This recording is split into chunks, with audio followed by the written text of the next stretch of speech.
ওসমান হাদি ভাই ইচ্ছা ছিল তিনি সংসদে যাবেন এবং নিরহ মানুষের জন্য কথা বলবেন, কিন্তু সেই ইনসাফের রাজত্ব তিনি আর দেখতে পারেননি। শহীদ ওসমান হাদি চত্বরে এসে উপস্থিত হয়েছেন এবং জুমার নামাজ আদায় করেছেন। আমরা সবাই মহান আল্লাহ তাআলার কাছে কৃতজ্ঞ যে আমরা আজকে এই শাহবাগ চত্বরে এসে জুমার নামাজ আদায় করতে পেরেছি।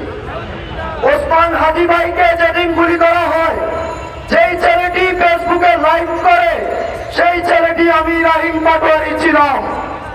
আমি গোটা দেশবাসীকে আমার ফেসবুক মাধ্যমে ওসমান হাদি ভাইয়ের বিষয়ে জানিয়েছিলাম, কিন্তু ওসমান হাদি ভাইয়ের যে গুলিবিদ্ধ অবস্থায় আমি সামনে দেখেছি, আমি বুঝতে পেরেছি সেদিন আমার মনে হয়েছে সেদিন আমার ভাই ছিল না। কিন্তু দুঃখের বিষয়, যারা আমার ভাইকে হত্যা করেছে আজকে এক সপ্তাহ হয়ে গেছে, তাদেরকে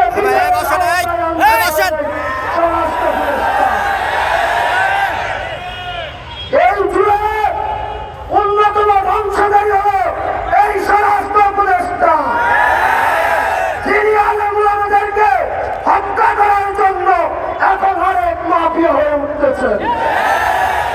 জুলাইয়ের বিপ্লবী সকল ভাইদেরকে হত্যার পিছনে ইন্ধন আছে এই স্বরাষ্ট্র উপদেষ্টা। শুধু আমরা হাদি ভাইকে বিদায় দিয়ে ক্ষান্ত হবো না, এই স্বরাষ্ট্র উপদেষ্টাকে পদত্যাগ করিয়ে আইনের মাধ্যমে তার কাছ থেকে আমরা জবাব দিয়ে নিব।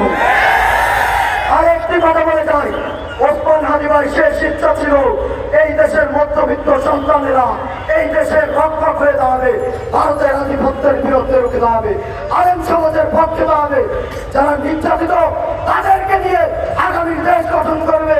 তার একটি ছোট সন্তান ছিল, যাকে তিনি দেখে গিয়েছেন, দেশবাসীর কাছে বলে গিয়েছেন যে তাকে যেন আমরা দেখে রাখি।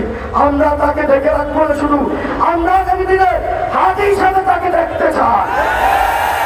ওসমান হাদি ভাই ইচ্ছা ছিল তিনি সংসদে যাবেন এবং নিরহ মানুষের জন্য কথা বলবেন, কিন্তু সেই ইনসাফের রাজত্ব তিনি আর দেখতে পারেননি।